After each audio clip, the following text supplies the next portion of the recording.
उत्तर प्रदेश के पूर्व मुख्यमंत्री और समाजवादी पार्टी के संरक्षक मुलायम सिंह यादव के निधन के बाद अखिलेश यादव और शिवपाल सिंह यादव के बीच दूरियां कम हुई हैं। साथ ही मुलायम सिंह यादव का जब निधन हुआ तब वे मैनपुरी लोकसभा सीट से सांसद भी थे। ऐसे में मैनपुरी सीट खाली हुई और उपचुनाव में अखिलेश यादव की पत्नी डिंपल यादव को जीत मिली। इसके बाद शिवपाल यादव ने अपनी प्रगतिशील समाजवादी पार्टी का विलय भी सपा में कर दिया।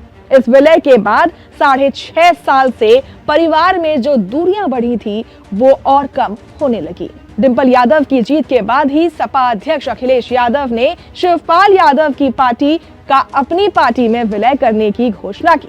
शिवपाल यादव पिछले 6 बार से मैनपुरी की जसवंत नगर विधानसभा सीट से विधायक हैं। डिंपल यादव की जीत में जसवंत नगर सीट का एक बड़ा योगदान रहा। माना जाता है कि इसी जीत से खुश होकर शिवपाल यादव की पार्टी का सपा में विलय हुआ। डिंपल यादव के मैनपुरी में चुनाव जीतने के बाद चाचा शिवपाल का सम्मान बढ़ा था। शिवपाल यादव के विधानसभा क्षेत्र जसवंत नगर में डिंपल यादव को 1,64,916 वोट मिले थे। मैनपुरी लोकसभा की 5 विधानसभा सीटों में से डिंपल यादव को सबसे ज्यादा वोट जसवंत नगर से मिला। इसके बाद अखिलेश यादव की करहल विधानसभा से डिंपल यादव को वोट मिला। जसवंत नगर विधानसभा में 3,92,000 से अधिक वोटर हैं, तो वहीं करहल विधानसभा के कुल वोटरों की संख्या 3,73,000 से ज्यादा है।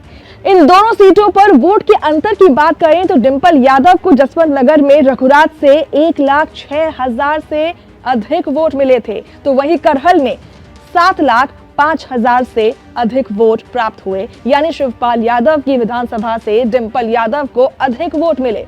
कहा जाता है कि यही से अखिलेश यादव का सॉफ्ट कॉर्नर चाचा शिवपाल के लिए जागा। फिर वही 2017 के यूपी विधानसभा चुनाव के पहले सपा कुनबे में बढ़ी दूरियां 2022 चुनाव के पहले कम होना शुरू हुई। हालांकि रिश्तों में पुरानी मिठास नहीं दिख पाई, लेकिन प्रसपा प्रमुख शिवपाल यादव ने सपा के साथ गठबंधन तो किया, लेकिन अखिलेश यादव ने उन्हें जसवंत नगर के अलावा और कोई सीट नहीं दी। कार्यकर्ताओं में दोनों दलों के एक साथ आने के बाद जोश तो बढ़ता दिखा। अलग अलग समय पर शिवपाल यादव को उचित सम्मान न मिल पाने की बात कहते हुए कार्यकर्ता निराश भी दिखे। विधानसभा चुनाव खत्म हो जाने के बाद भी अखिलेश यादव को लेकर ये कहा गया कि उन्होंने शिवपाल यादव को उचित सम्मान नहीं दिया।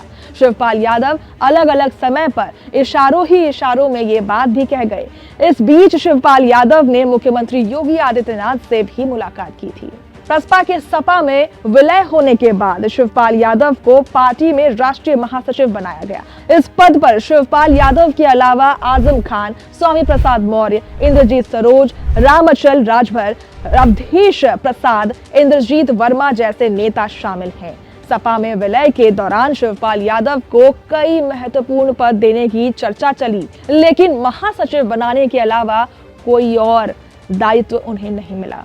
चर्चा में शिवपाल यादव को पार्टी दफ्तर में एक कमरा मिलने की भी बात कही गई थी, लेकिन वो भी अब तक नहीं मिल पाया।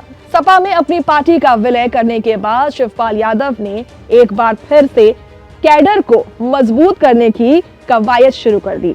जनवरी के आखिरी दिनों में महासचिव का पद मिलने के बाद उन्होंने पिछले 6 महीने में राजनीतिक और व्यक्तिगत यात्राओं के साथ पूरे प्रदेश में कैडर के लोगों से मुलाकात की। वे जौनपुर में पूर्व डीजीपी के भाई की श्रद्धांजलि सभा में शामिल हुए, तो वहीं आजमगढ़ पहुंचकर कार्यकर्ताओं की समीक्षा बैठक की। अपने पूर्वांचल दौरे के दौरान शिवपाल यादव बलिया भी गए, जहां कार्यकर्ताओं में जोश भरते हुए उन्होंने कहा कि इस बार इंडिया गठबंधन यूपी में 50 सीटें जीतने वाला है। शिवपाल यादव के सपा कैंप में आने के बाद अखिलेश यादव ने उन्हें फिलहाल सम्मान तो दे दिया है, पर अब शक्ति की तलाश है। एक राजनेता को सम्मान और शक्ति दोनों बराबरी में चाहिए होती है। अखिलेश यादव ने उन्हें सम्मान तो दे दिया है, पर उनके पास अपनी पुरानी शक्तियां नहीं है। एक समय में सपा में शिवपाल यादव भी शक्ति का एक केंद्र होते थे। तमाम नेता उनके आशीर्वाद पाने को ललायित रहते थे। मौजूदा स्थिति में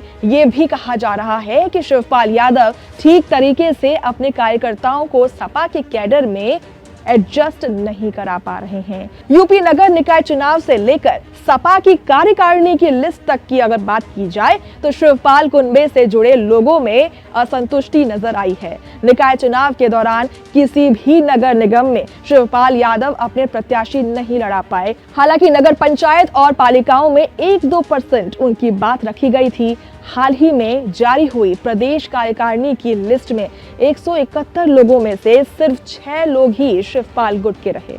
शिवपाल यादव इस समय अपने बेटे आदित्य यादव के राजनीतिक भविष्य को लेकर चिंतित हैं। 2022 विधानसभा चुनाव के दौरान भी शिवपाल यादव आदित्य को किसी सीट से लड़ाना चाहते थे, लेकिन तब सपा से उनकी बात नहीं बन पाई थी। आदित्य यादव मौजूदा समय में इटावा कोऑपरेटिव बैंक के अध्यक्ष हैं। इसके पहले वो पीसीएफ के चेयरमैन भी रह चुके हैं। आगामी चुनाव में शिवपाल यादव किसी सेफ तरीके से आदित्य को सदन तक पहुंचाने की चाह रखते हैं। इन तमाम पहलुओं से ये समझा जा सकता है कि शिवपाल यादव जो जमीन पर अच्छी पकड़ रखते हैं, कार्यकर्ताओं के बीच में जिनकी पैठ है, लोग जिन्हें अपना नेता मानते हैं, उनको अगर सपा में कुछ शक्तियां मिल जाए तो पार्टी को सामान्य से अधिक बढ़त मिल सकती है।